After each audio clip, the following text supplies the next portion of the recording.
You were saying Yeah, I was saying the last episode we did, my sound was pretty on point. I need to work on getting yeah, my mouth the right distance from the microphone. mouth distance of mouth. Yes, yes, yes, Well, yes. Yeah, we I got a sorry. My no, name's no. I Pete. was going to say, hey, I'm trying to tell you that I'm trying to stop talking.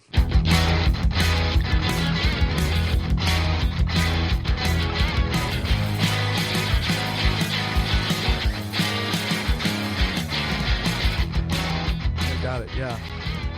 Well, my name is Pete Kingsley, and I'm a licensed clinical therapist and PhD student, currently attending school at the University of Tennessee in Knoxville. Mm-hmm. My name is Taylor McCary. I'm a licensed therapist in Washington and Texas, and also a big fan of the Lakers. And last night, Luka Doncic had a 60-point game. Holy cow. Yeah, off a back-to-back. It was a pretty monster game. Some people in the crowd were yelling at him, and he likes that. And so please, please keep it up. Yeah. Yeah. Yes, speaking of confidence. Yeah, speaking of confidence, that's what we're talking about today, confidence. Before we dive in, though, how are you doing, Taylor? I'm a little tired today. I Really? am a little tired. Yeah, I am.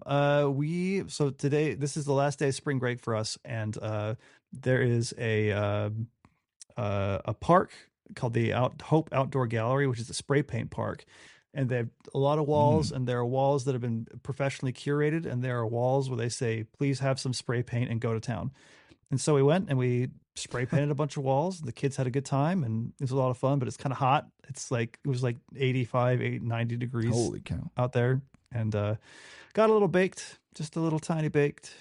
Not the fun baked, the hot and the sun baked. not the fun bake. Well, that's Texas for you.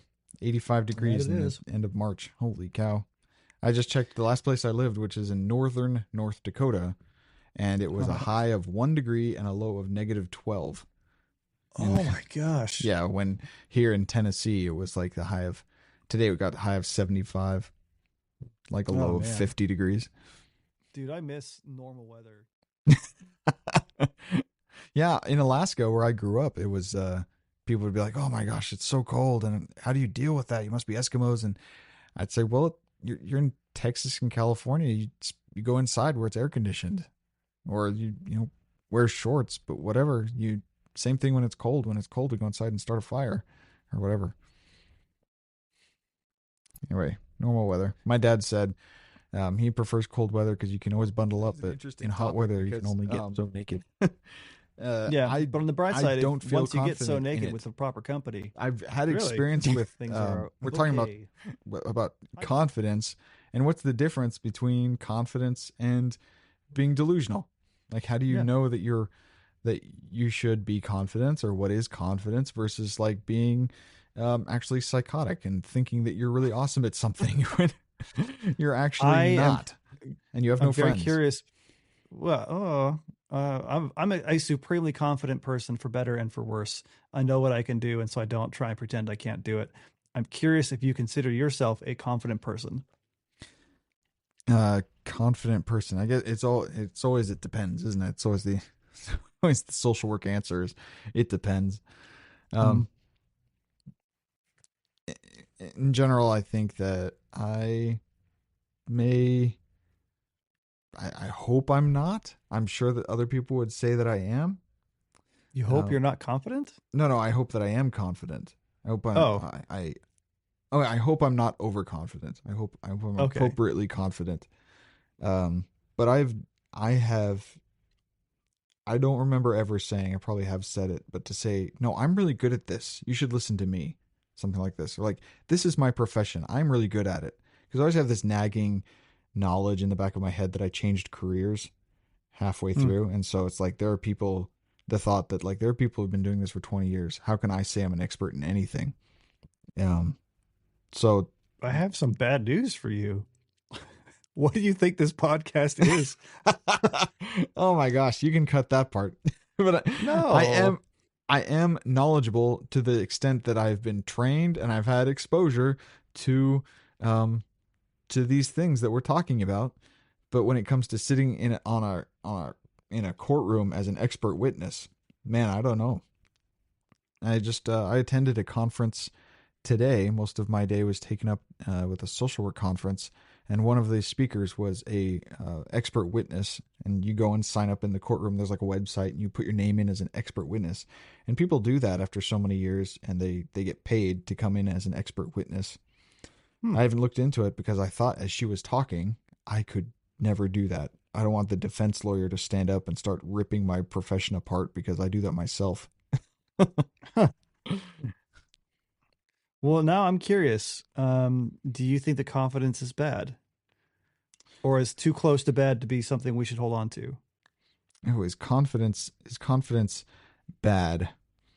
No, absolutely not. I think confidence is such an attractive trait. Like when I meet somebody who is who is confident and yet humble in their confidence. Like um, there's a therapist that teaches um, motivational interviewing. It's a type of modality that you can use. But when he gives trainings on motivational interviewing, he will sometimes say, um, "Well, maybe, but I'm pretty sure that that's right." And then if A you push, confident maybe. yeah, like it's yeah, what you said is possible, but I'm pretty confident that this other thing is right. And in terms of motivational interviewing, it's not very directive. You do a lot of listening and guided conversations and stuff. But the way he said that was like, yeah, you might be right. I'm humble enough to know that I'm wrong, but I also have enough experience to believe this other thing. Hmm. And I was like, wow, that's okay. I can trust that. Like I feel like I can trust that. I'm not taken aback by his overconfidence. And if someone says, no, no, what you just said was absolutely wrong. It is this way. It's been shown by science to be this way. I kind of bristle at that, where I'm like, okay, like, but I still believe that the other thing could be true. Hmm. So, do I think confidence is bad? Mm, always in extremes. I Hmm. think it's bad. Then we're talking about something else. I think it's overconfidence. Then, Hmm. well, what do you think? Interesting. I mean, it's hard to put a value statement to an attribute because it's the application could be good or bad. I disagree with that. Actually, I think it's pretty easy to say that confidence has is not inherently bad. I think it can become bad, it can be made bad, can be used poorly, but confidence in and of itself, I think, is not bad. Yeah, I was in training, some other type of training in the Air Force, with a whole bunch of different people, medical people, accountants, and one of them was a pilot. He hadn't been assigned an aircraft yet. This was early on in my Air Force career, so he hadn't gotten his aircraft assignment yet. But he said, "I'm going to fly an F-16, which is a one-engine, pointy-nosed air interdiction fighter. It's Hmm. uh, it's a multi-role fighter, and it says fighters are like the jocks of the Air Force." So when he said, "No, I'm going to fly an F-16," my reaction was, "Well, okay, what's your second? Like, what's your number two want? Would you go for a tanker, or would you go for a cargo plane or a bomber?" And he's like, "No, I'm going to fly an F-16. There's no plan B. There's no second way about it. I'm going to fly that fighter, and I'm going to be awesome." And that rubbed me the wrong way for a long time, where I was like, okay, buddy, but what if not? What if you're not that lucky or that skilled? Or what if you're not that smart to pass all the tests? He had no doubts in his mind that not only was he going to be a pilot, he's going to pass pilot training, that he was going to get fighters. And not only that he was going to get fighters, but he was going to get the F-16. Hmm.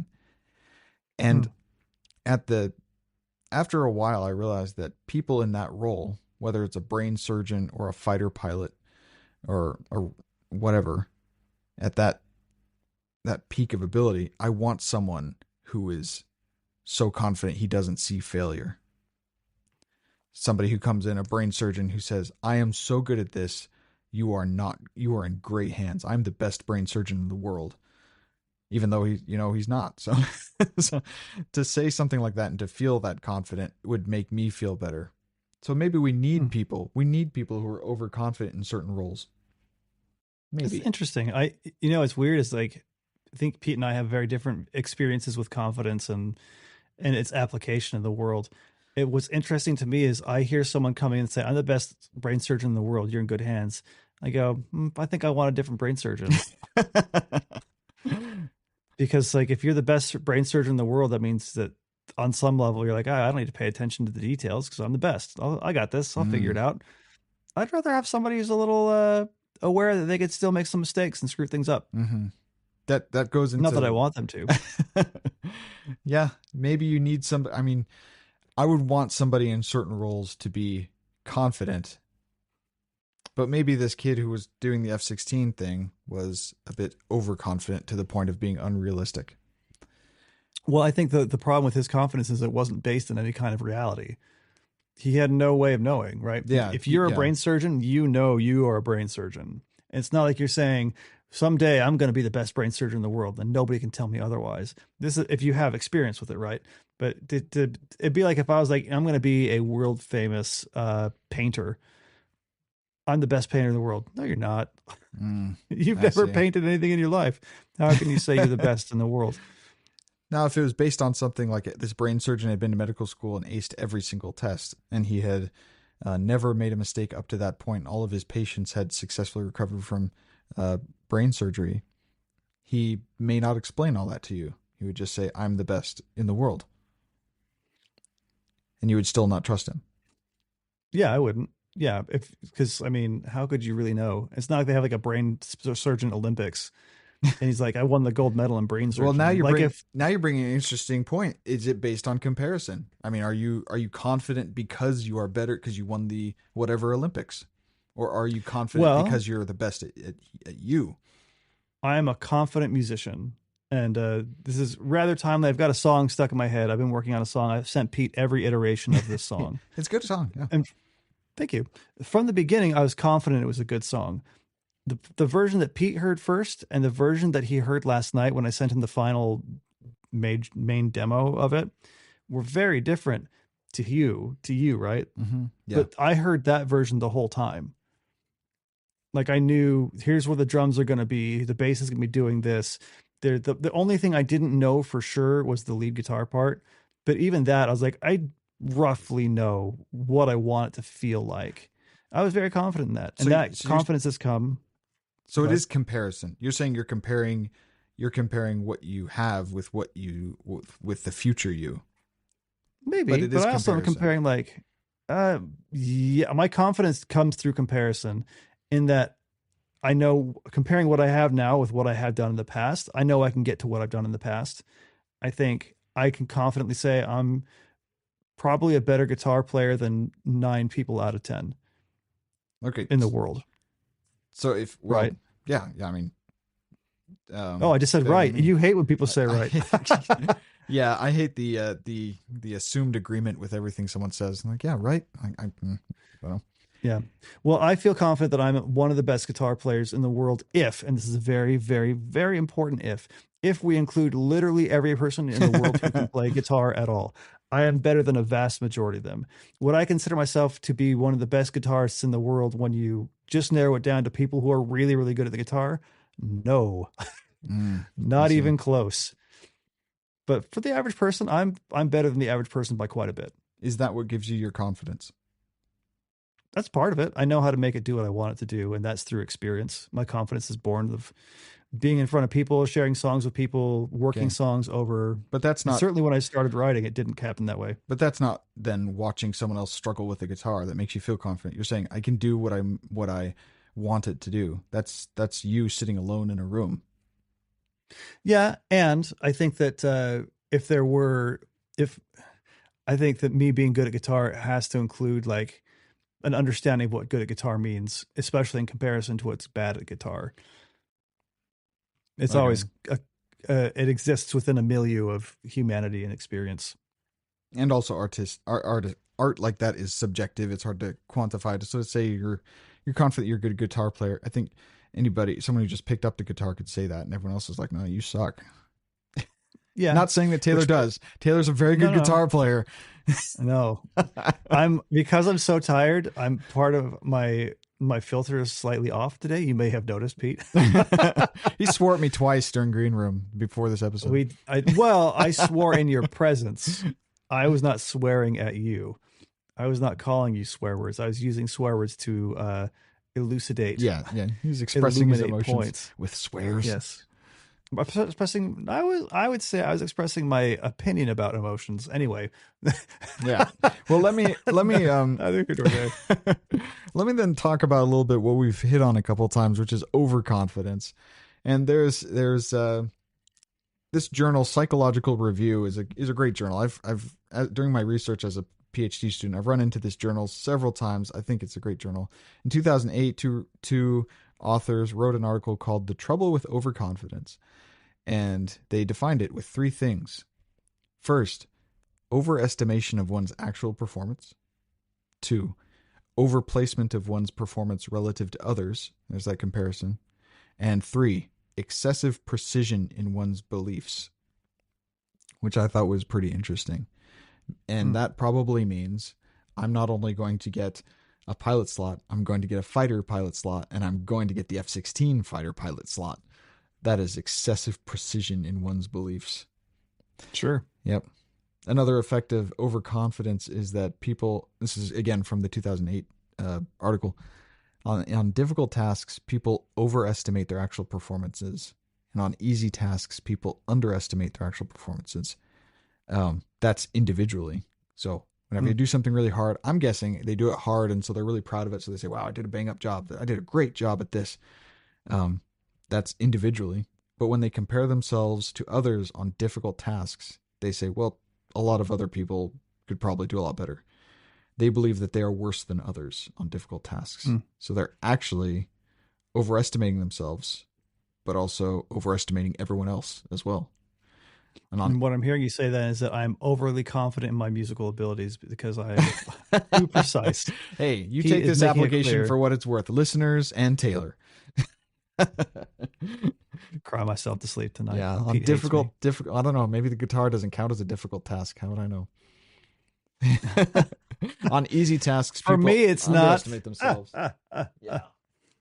So you would underestimate your actual performance and also underestimate everyone else. Believe that you're better than others on easy tasks. It's such an interesting thing because this is, I think, revealing for me both the conversation we're having now and the conversation we had in the green room where I was swearing like a drunken sailor, which I don't think I was that bad. Anyway, the point is, I think that I have overestimated my expectation that people feel the same about confidence as I do, which isn't to say that Pete or I is wrong in what we think about it. It's just interesting to me how people use and experience confidence and the ways that they utilize it, and how they utilize confidence sounds like a tool.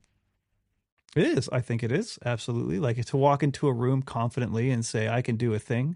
I mean, as therapists, it's borderline arrogant. We've talked about this before. Be like, yeah, I can fix your problems. I can work with your stuff. It's not a problem.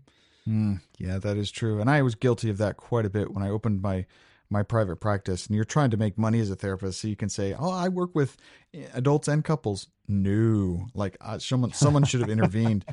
I took a bunch of I ended up taking a bunch of training while I was in private practice. I bought books. I went to get continuing education on working with couples because I had this rude awakening of my overconfidence. Paradoxically, through discovering your lack of capacity in this particular arena, you became very confident that you couldn't do it. Yeah, exactly. I became aware of what it was anyway. Yeah. Man, working with couples sucks. Yeah. And yeah, it's very hard. You're managing a lot of energy in the room. Yeah. So what I think then isn't necessarily that confidence needs to be based on comparison. I don't need to say that I am I am a much better couples therapist than 9 out of 10 therapists in this town. That's a comparative statement. What I could say then, in a confident statement that was not based on comparison, would be like, I have the skills to positively influence your relationship with your wife or your husband or whatever. If you come to my office, I am confident that your relationship will improve. Do you think people would want to hear the comparative statement? Like if someone came in and said, I am the best brain surgeon in the world, or, of course you don't want to hear that. But I mean, people who would say, um, I've been in this town for 20 years. I've seen a lot of couples therapists come and go.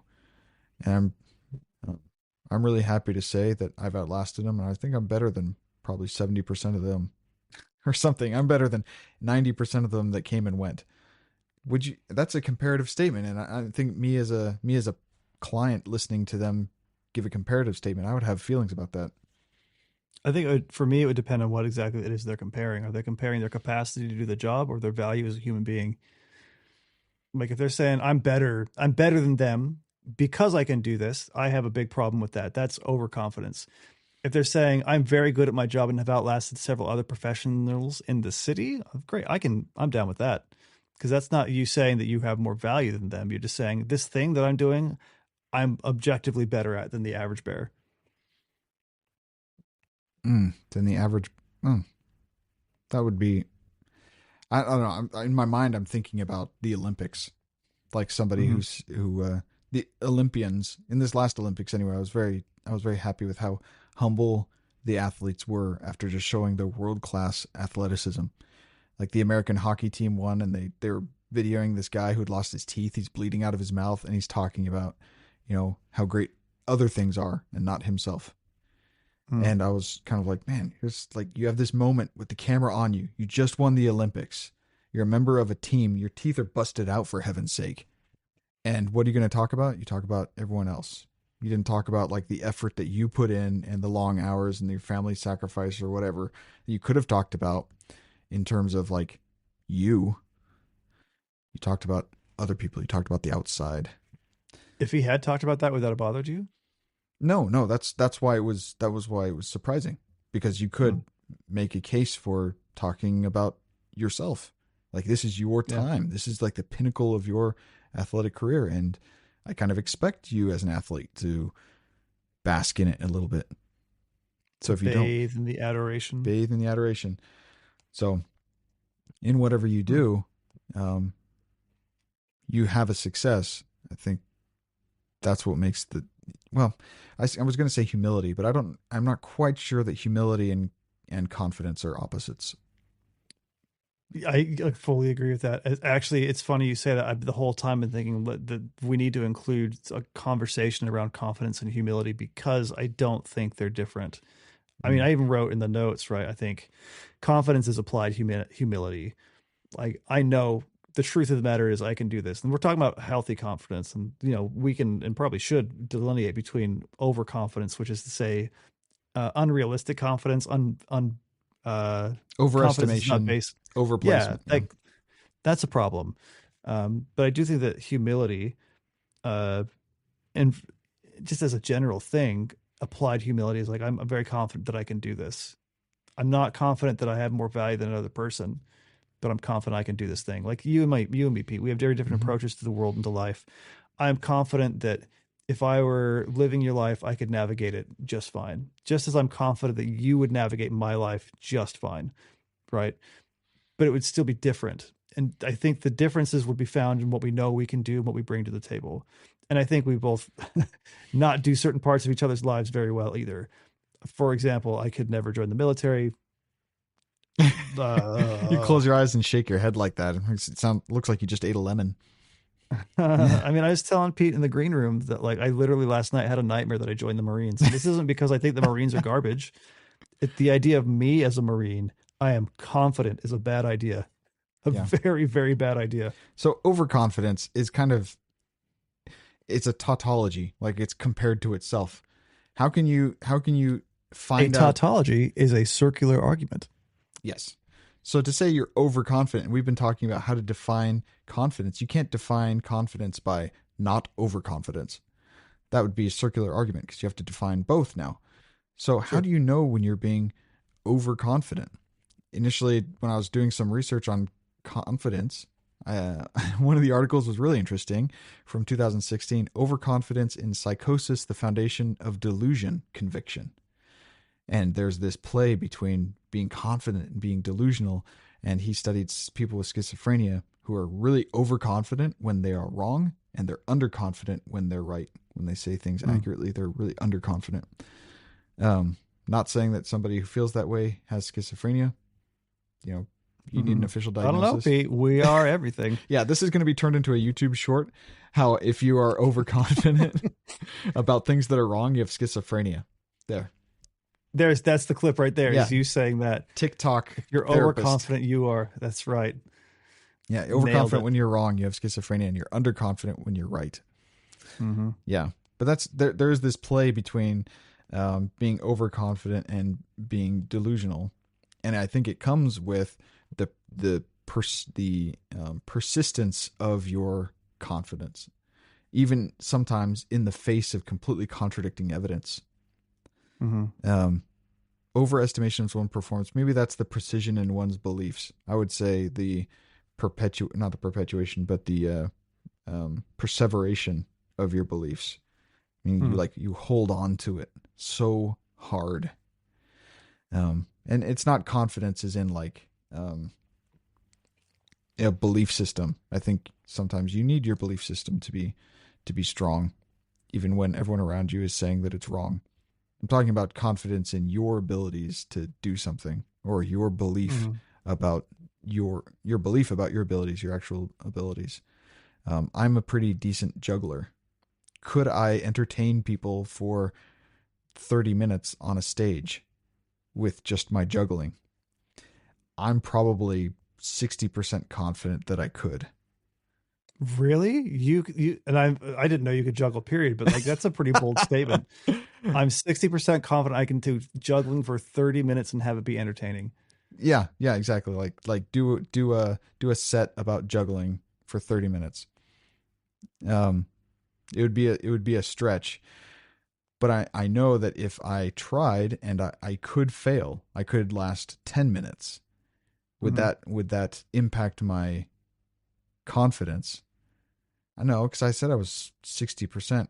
Then the danger comes when you're delusional and you still believe that I could do it for 30 minutes. Like, no, I need more You, material. I need more jokes. I need what's really something. interesting to me is like I hear that and I go, I think about the times when I've been confident I can do something, and then I like, for example, the last time I played a live show, this is a great example. It was nothing but covers, and I was like, I can totally do this. I can play this in my sleep, upside down with my eyes closed and my hands crossed. And you know what? It was bad. Oh, It was really? really, really. Oh, it was embarrassingly bad. And like my wife and kids were there, and they're like, "Oh, it's fine." I'm like, fine, maybe." Like, uh, it's fine. This reminds me of a guy we knew on our mission, Elder Smith, right? The Australian Oh, guy, the tennis player. Yeah. the tennis player. I watched. You ever watch him play tennis? No. I mean, you only saw him once. Yeah, I saw him playing doubles with some other locals. Yeah. Were you there? The was that the time every time he hit the ball, he yelled at himself for being so bad? Yeah. And he told me he would break rackets because he would slam it against the ground and his trainers would just get mad because he's like, you can't Hmm. keep breaking rackets. Yeah. Yeah. He perhaps his expressions of anger was bigger than it needed to be.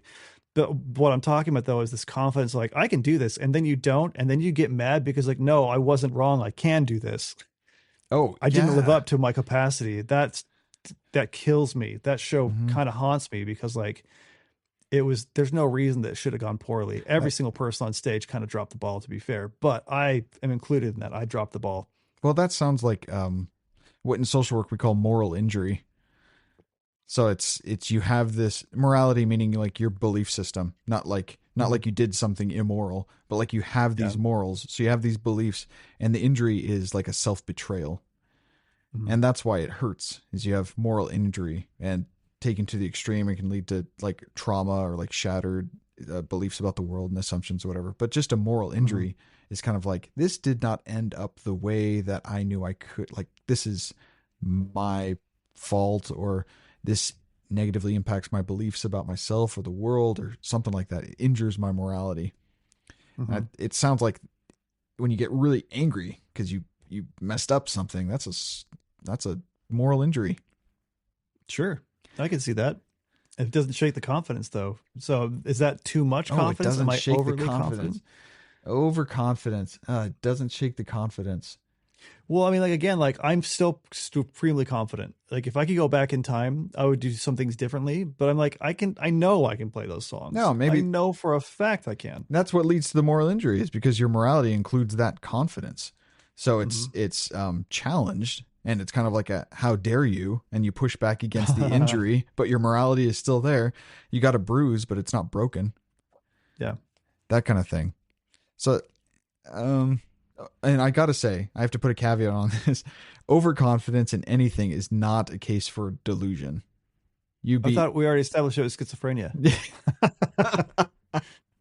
Oh I'm man, confident you said that. only to Dr. TikTok. Oh, Yeah, only then. Taylor is drinking from a thermos that's full of ice. So if you hear can you hear sliding, that? yeah, you're sliding back and forth in metal. Yeah. Mm, I love crunch and ice. Yeah. That's Taylor's power move is to drink icy water. I Yeah. So gotta make sure to overconfidence. assert my dominance with Pete Kingsley, No, it's the the man who's internet. more educated and more capable No, than me. no. It's not against me. You know, we're playing for the internet. So have at him. Oh, yeah. Yes, please. I need it. Overconfidence in anything is not a case for delusion. I've met, like I said, some really confident people that I thought it was an attractive trait. I think sometimes patriotism fits in there. Not well. I take that back. Overconfidence Do with you? overconfidence with patriotism. I am a patriotic person, and part of my patriotism is that my country has problems, and Sure. we have a system to fix those problems, and I can semi trust the system. But I'm not. I don't fly American flags out of the back of my truck and punch people in the face when they say America has problems. Like I'm not so hua that I don't see the problems.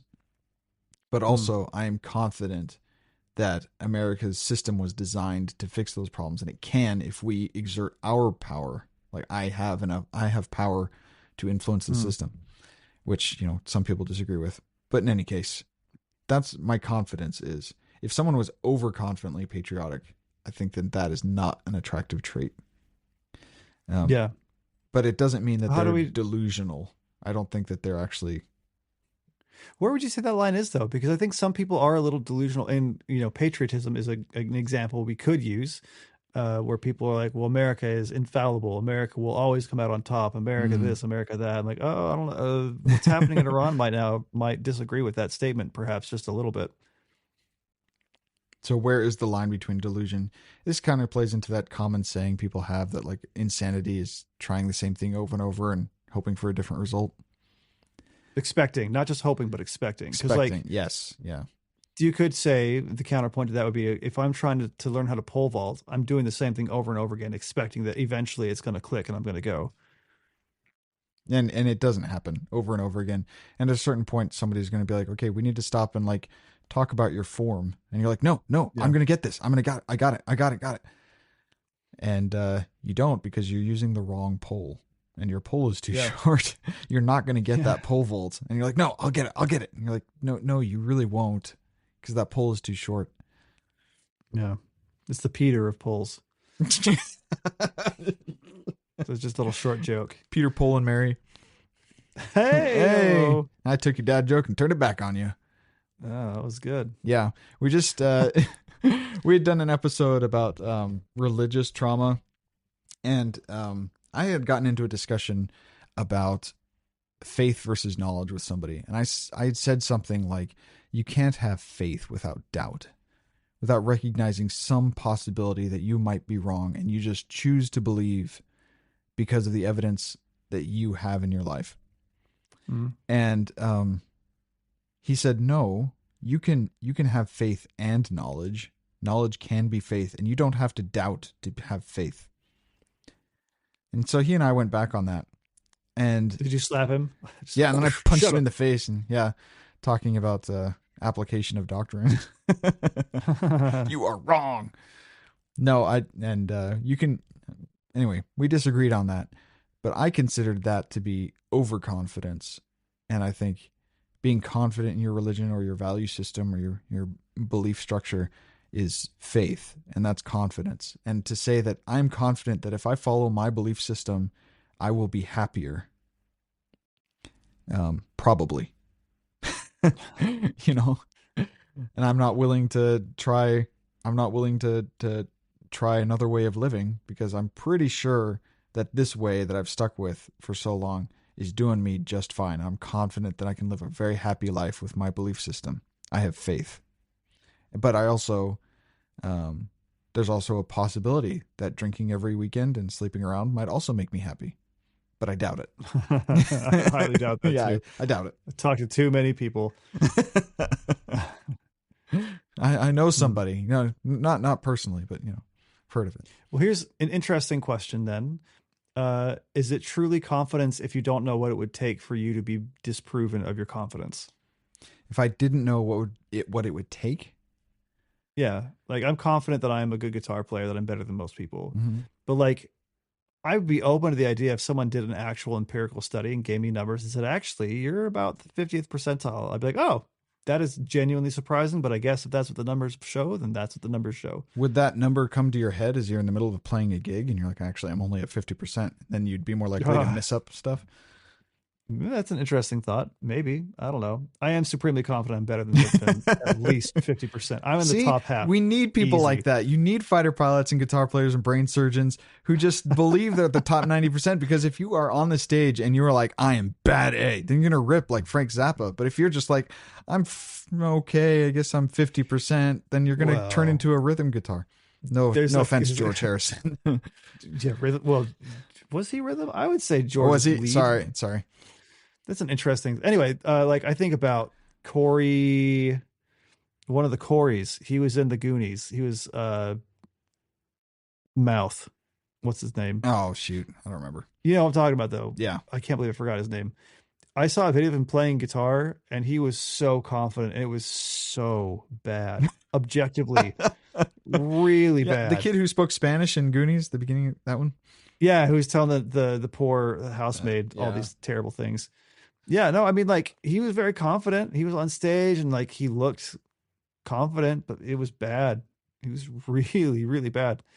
And I would say that is overconfidence. And I think that's how do we tell the difference? How do you know you're not Corey on stage ripping the solo? And by ripping, I mean like taking a piece of paper and ripping it in half, No, as opposed to peeling off sick lick after sick lick. well, I guess the question is, do you need to know?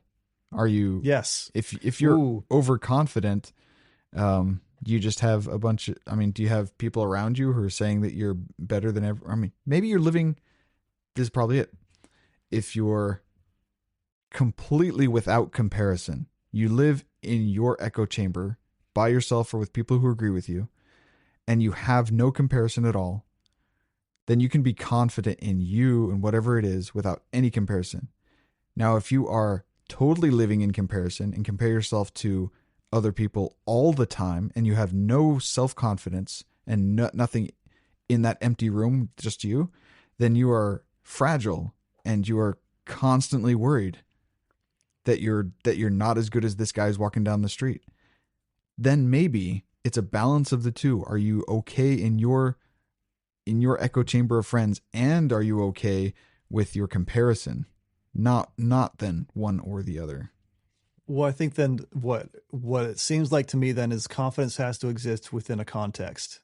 I am contextually very confident. Right. We were talking earlier. I can't remember if this is the green room or not, but you're talking about being an expert witness. I think that was while we were Yeah, I think we recording. talked about Um, it's interesting to me that in the context of who you are as a person, you can say confidently, "This is what this is. This is how the science shows it." But the context of that in a courtroom changes your confidence, which is Oh yeah, interesting to that is me. interesting. I have been a I wonder witness. why. I was a witness once for some patients in a courtroom, and it was very factual and deliberate. Like the defense lawyer, it was for a parental custody case. Like our parents going Mm. to keep the rights of this child. And I had done a lot of work with this kid, and then I brought the parents in, and I was doing work with the parents. And I just remember being not scared, which was weird. Um, the the lawyer for the parents came up and asked me what they had said, exactly what they had said. And this is a disclosure. Everyone who goes into therapy gets this disclosure that if legal stuff happens, it could be ordered to be disclosed. So that every therapist you meet with should tell you this is a possibility. And this Mm. is what happened.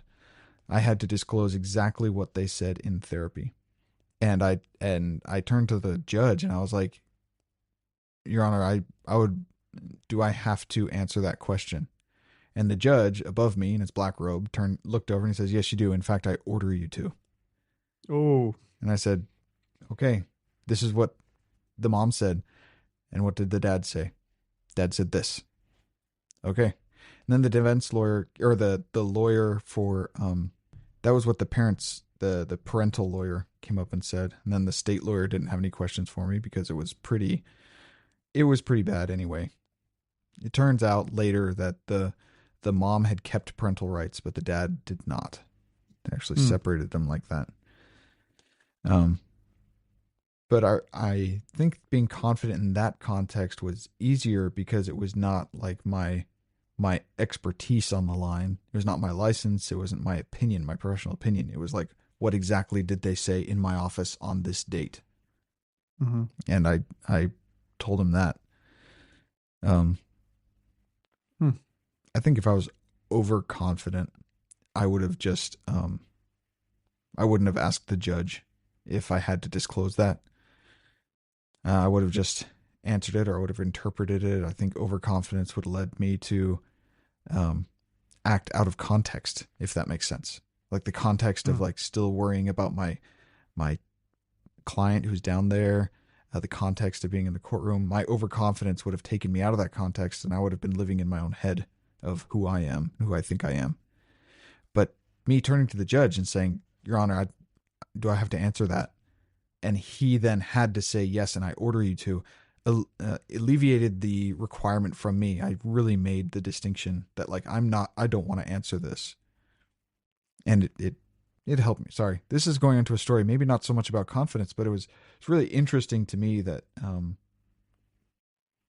that's the advice I got from a previous therapist. If they ask you a question, you ask the judge, do I have to answer it? And the judge will either say yes or no. And the judge in this case said yes, I order you to. So it helped me feel like it wasn't me, it was the state pulling it from Mm. me. And the family could see that. The family could see that I challenged the question and it wasn't me. So I could still remain the empathetic, caring therapist. Mm. Anyway, It's an interesting way of looking at that. I yeah. mean, I think I never would have thought about that. The idea of the family watching you challenge. You're right. That's an important consideration because like the next time you go to therapy and they're like, dude, what was that? I'm pretty Oh confident I yeah. did the right Yeah, thing. exactly. Like, and then I confidently tell them what the legal rules are and what, like, I've done this before. In fact, I answered that the best that I could have answered it. Just trust Best me. answer you've ever Best. seen. Best answer. These people don't even know. Don't know. Yeah, I'm the best witness ever. But I Uh, answered, Speaking of overconfidence and its problems, grumble, grumble. grumble, grumble. Through all of this, the question of context I think becomes even more important. Um, I think that having faith in the context and your place in the context is this really does to me hammer home. This is really more and more a question of humility to be confident versus delusional. Like delusional exists outside of context, outside of anything. It would be delusional of me to say, because I'm such a good guitar player, you put me on any stage, even if I don't know the music, I'll make it up on the spot and I'll get there. And you know what? Truth be told, I probably could, for the average band, walk on stage not knowing anything and make it sound better. That's honestly, I feel that's probably true. Is that something I would want to do comfortably? No. And could I do that with literally any band in any situation? Yeah. Absolutely And not. then would you advertise yourself that way? It's like, that's the level of guitar player I am. Like, Yeah. no, that's not how you market yourself. Yeah. Because it's not objectively true. And I think confidence is always an objective truth um, Uh, exemplified through action. Wait, no, wait. You said it was in context, so confidence would be a subjective truth, whereas delusion would be independent of opinion. Delusion is just like, Uh, I would say it's objective still, right? Because like it's objectively true. It's subject to the context, but the truth is still the truth within that context. hmm, Objectively, I can do this thing. Subjectively, in front of a group of people, that's not the same objective thing. It's always it Man, talk depends. about word salad. Yeah. If someone's following Well, along, they probably have to take notes. I don't. It depends. I think is a kind of a cop out answer a little bit. Not all the time, but in this particular thing, can I be confident? Depending on context, yes. It depends. Makes it sound like even within that context, it starts to become wibbly wobbly, and I don't think that's confidence. Then Well, I then think that's I still think it depends on a balance between what I believe about myself and what others believe about me. mm, I mean, can't get away from the fact that confidence is relational.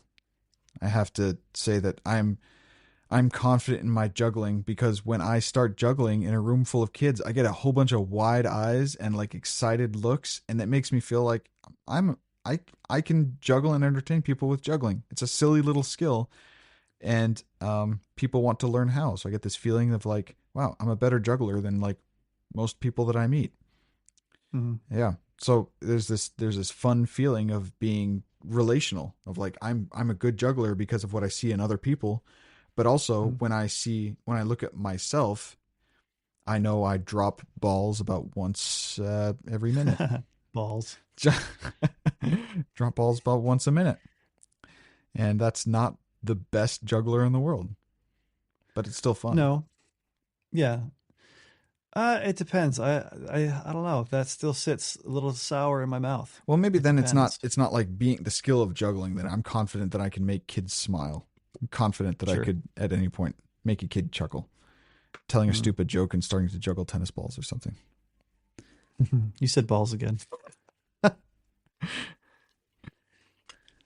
So, I have a question here that I wanted to ask, and it was more of a reflexive question because I know that naturally I don't want to come off as overconfident, so I kind of swing the other way.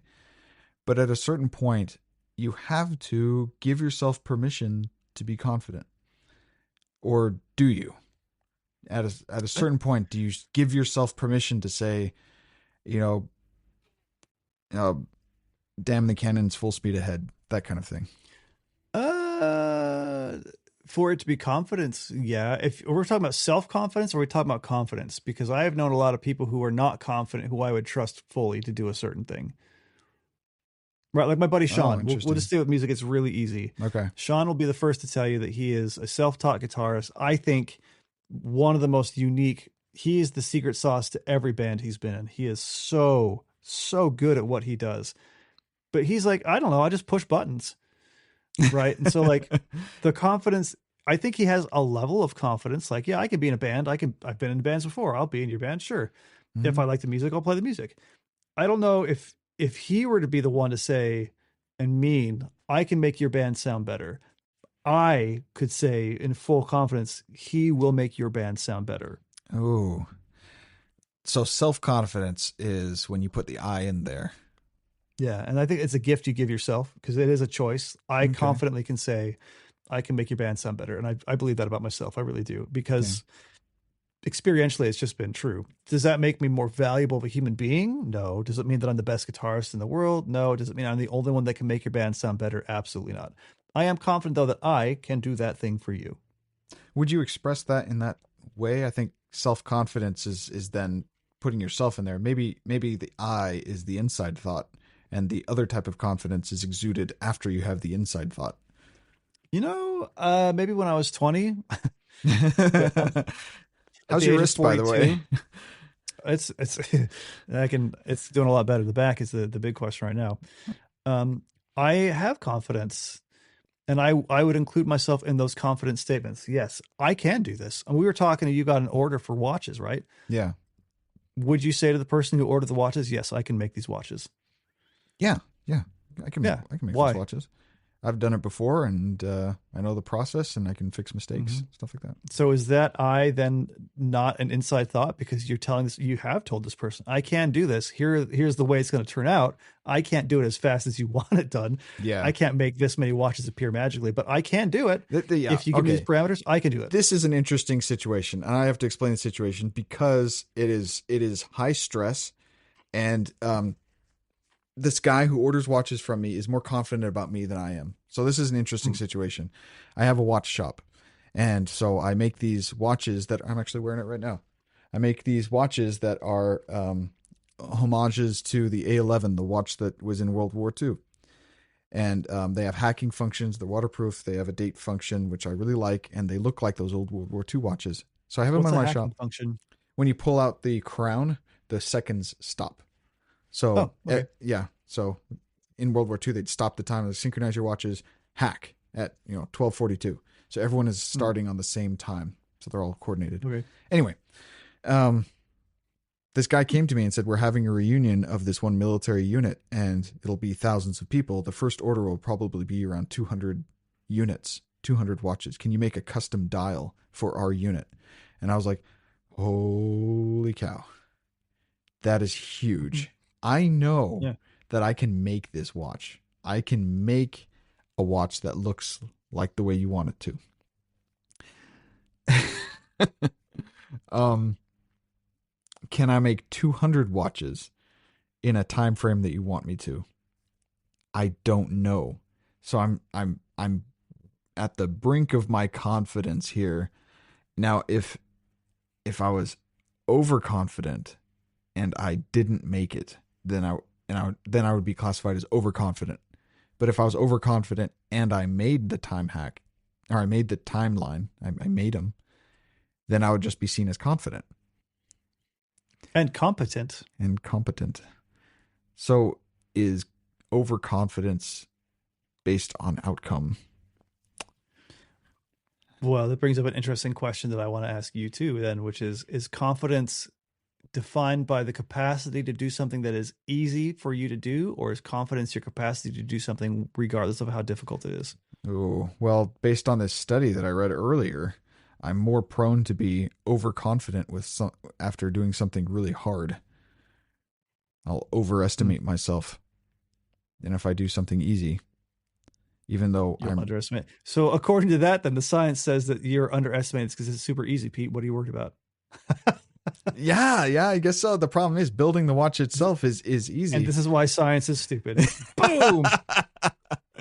Oh gosh. Even at the end of that study, he said we need a longitudinal study, meaning like we need to study people over a long period of time and we need like assessment tools for all of this. So he gave a nod to Taylor's need for ambiguity.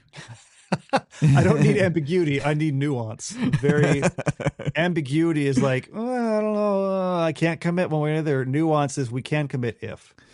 It's interesting hearing yourself repeated back to yourself. I don't know if you had that experience when we talk, Pete, but there are times when you say things like, "Oh, is that how I come across?" Not in an insulting way, but just like, "Oh, that's interesting. I would not have characterized Nuance. myself that way." Okay, I'll try to be better about that. Taylor wants No, no, different no. shades of gray. That's different shades of everything. We can do more than black and white, my friend. Well, okay, so based on this is it, the whole watch thing is an interesting example because as you add more contextual uh, basis to this story, I become less and less confident. So it's another case of uh, confidence is based on context. I think it's Mhm. impossible to separate comparison, or it's impossible to separate the context of the situation from my confidence um, because you need both. You need both. I can't just Mhm. say I'm an awesome watchmaker, therefore I can do anything. It's kind of like, well, I'm an awesome watchmaker, so what do you need? Because my awesomeness only goes so far. you know. Well, let's talk about an important thing that I think maybe some people are like screaming at their speakers right now. Ask the question, which is how do you grow confidence then? If confidence is contextual and based on past experience relative to Mm, other people, can you ever be more confident in something? If I mean like you making these watches for example, I am confident that you could make these watches. And I say that now with full seriousness. I am confident you could meet that order. I'm also confident you would hate it and you would never want to do it ever again, mm. Well, right? there is a difference between confidence and self-esteem. We're not talking Oh, about the esteem of you as a human being. Self-esteem is way different. That's like I have value because I'm a human being. I don't have more mhm. value because I'm a watchmaker. Confidence, I think, is more like your actions. I'm confident that I can do something, and I'm confident that I'm a worthwhile human being. That's more like self-esteem. So, if you're talking about confidence in sp- specifically, there are probably some things you're doing that you should stop to build your confidence. Probably some things you're not doing that you should start. One of the things one of the things that I find people who have low self-confidence, when it gets to an extreme and they're like depressed or something, and they're like, I can't do that. And they kind of stop themselves from doing things even before they start. You don't push yourself to do something. Well, I think pushing yourself to do a particular task is a step ahead. I think the Yeah. first step would be stop telling yourself that you can't. Stop telling yourself that you Oh, suck. you ready for some ambiguity there, Pete? No, go for it. Yeah, I knew it. Knew it was ambiguity. Yeah, no, it's nuance. It's freaking nuance. So we went to the Hope Outdoor Gallery with, spray paint, right?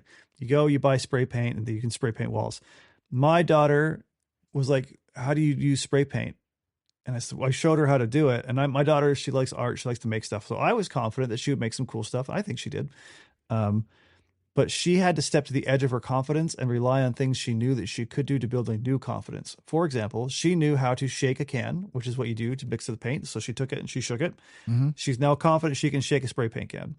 She had to take the cap off and sometimes you take the cap off, the nozzle like pops off. So she's got to put it back on. She's now confident that she knows how to put a thing on. She's now confident she can specifically put this thing back on. And then I was like, you know how to push down the button? Push the button and see what happens. And then she experimented with it, and using what her pre-existing confidence was, she was able to build new confidence at the edge of what she knew she could do as she applied it to new situations and new materials. So like you and the watches, I think that if 10 years ago someone ordered 200 watches, you'd be like, absolutely not. Yeah. There's no way. But over the last 10 years, you've stepped to the edge of your confidence enough that you're like, I could do that. And now the new edge of your confidence is, how fast can I do it? And in doing that, your confidence now grows to, I still don't think you can do it in like a very fast time frame, especially with all the various things you got going on in your life. It would be insane to expect you to do it. But I do think if this guy places this order for these watches and you meet that order over the course of however long you need to, you would be willing to say, I think, and you please tell me if I'm wrong, I think you would confidently be willing to say, I could do that. I can do it again, and I bet I could do it faster next time, and I still don't want to. Yeah. Yeah. Probably. Right. But it's walking to the edge of that confidence and just seeing what you can do with the skills you are confident and apply them to a new thing. That's where the confidence grows. And stepping outside your comfort zone. Yes. Comfort zone and confidence are not the same. That's a very, I think, important thing to say. Maybe that's another factor of overconfidence then. If you have no comfort zone, everything is your comfort zone. You can be on the stage for any amount of time. I could do anything. You're just like way too comfortable. Like you need to be a little more uncomfortable. Exactly. You need to be a little more uncomfortable. That harkens back to that brain surgeon that you mentioned. Like, I need you to show me that you have a comfort zone. A capacity to acknowledge your own fallacies and weaknesses as a human being would be very useful, because that means you will start paying very close attention to the details. Oh, there was a story about, I was going to mention this before, and you talk about your ability to respect boundaries as part of your confidence. In order to even challenge your boundaries, you have to have some. So the story of the wagon train driver in the, back in pioneer days, the company commander was trying to talk to a wagon driver and said, where you need to go up these mountains, the Sierra Nevadas or whatever. And we need a wagon driver who knows how to steer these horses very well. And the first one said, I am such a good wagon driver, I can bring the wheels within an inch of the edge and not fall off. And the guy said, oh, that's great. And then they brought in the second guy, and he said, I'm such a good driver, I can bring the wheels half off. Like the cliff will be half on the wheel and half off the wheel, and this wagon will not fall over. And they said, that's pretty good driving. And the third guy said, I'm such a good driver, I will get as far from the edge of that cliff as I possibly can. And that wheel will be nowhere near the edge. If I'm that guy, I'm like, that's the guy. That's the guy. Exactly. And so which driver do you think they hired? And well, it's interesting. So Luka Doncic had a 60-point game last night. Luka Doncic at some point had to be like, the wheel's going to be half off the edge, and he nailed it. Right. So is the question of pushing your own capacity too much when you have to. It's if you want to throw a buzzer beating basket, and the buzzer is going, I hear and you that know, seashells by the seashore. sure, yeah, you got 3 seconds. In that moment, are you going to say, "It's not worth the risk. I better drive the wagon away from the cliff"? Or are you going to be like, "This is my 40-point game. It's all or nothing. I have to get out of my comfort zone," and you pitch it and you make it? I mean, making it is irrelevant, but you have to pitch it. I mean, they're at the end of the Yeah, comfort zone. You have to. And I wonder if that wagon driver who's getting as far away from the cliff as he can, if there is a wolf in the way, can he go around it? Can he get closer to the cliff, or is he absolutely incapable of going near the cliff? But yeah, your ability to get near the cliff is only based on the demands of it, not necessarily like I want to because I'm that awesome. yeah, yeah. It's an interesting thought. If the guy who doesn't want to go near the cliff, if he had to be near the cliff, would he be able to handle the pressure of that moment? Yeah. So the basketball player from last night, he knew he had to. You have to do your best, push yourself, whatever. Luca, baby, Luca magic. There's a little spot of California there in Texas. Yes. Well, what's funny about that is that he was in Texas, and then they made the stupidest trade in the history of bad trades, and they sent Oh, him to Los Angeles really? for peanuts. And as a Lakers fan, I'll take it. Yeah. We didn't deserve it, but I'll take it.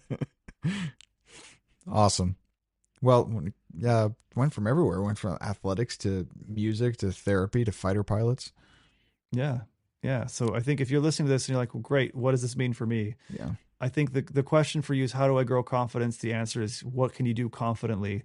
Do that in a new context and see where it takes you. Yes. For example, I've mentioned my the person who does the handwriting. She does calligraphy. The reason she's good at calligraphy is because she knew she could hold a pen. Let's see if I can hold a pen and make my hand do something while I'm holding the pen. And then it just kept on growing. And like, let me see if I can do this particular style and these lines and these curves. And it's stepping one step past the edge of your confidence Yep. gives you the capacity to get better. Past the edge of your comfort zone, and I guess the threat is that you're going to suck, and you're going to threaten the confidence that you stepped off from. And the Mm-hmm. truth is, you might, Yeah. you might. And as as the weirdo that I am, give me the truth. If I can get into a situation where the truth puts me back in my place, great. Then that means I can move beyond that and make something more of what it actually is. But the truth is the solid foundation. Give me that solid foundation. We can build something with that. And it doesn't challenge your confidence in your other thing. You stepped out of your comfort zone and found out that you stepped on a nail, and you're never going to step out of your comfort zone again. It doesn't mean that your confidence where you were is any weaker. It Yeah. just means you stepped in the wrong place once you stepped out, and you can try again. Yeah. I mean, like, even talking about Pete, like, I don't want to be a couples counselor. Yeah. Does that mean that Pete is not a good individual therapist? Absolutely not. Pete is now confident he does not want to be a couples counselor. Or I stepped out of it a couple times, and I know that I have to get better before I step out of it again. Yeah. Or, yeah. Yeah. This choice, right? Yes. Confidence is choice, and growing confidence is intentionality. And people with overconfidence may rob themselves of choices because then they think that they're awesome. So do they have to do it? Maybe not. Maybe they feel like they still have a choice when you're overconfident. I'm awesome, but I just don't want to. Yeah. I feel like somebody who doesn't know therapists is like, this is how therapists think. Yes, this is how we think about everything. Yeah, it's like the strings investigative board, like the strings connected to everything on the board, and Pepe you're like, Sylvia, Pepe Sylvia. it's all connected. Yeah. But in any case, when you do therapy, and I end up doing this a lot more in therapy than I do in my own personal life, you're exploring and finding the edges of people's thoughts when they're saying, "Well, I'm trying to be confident," and you're like, "Well, what does that mean?" Well, I try to think well of myself. Is that confidence when you think well of yourself? And so you start to investigate and explain all that Mhm. stuff, and that gets really fun. Mhm.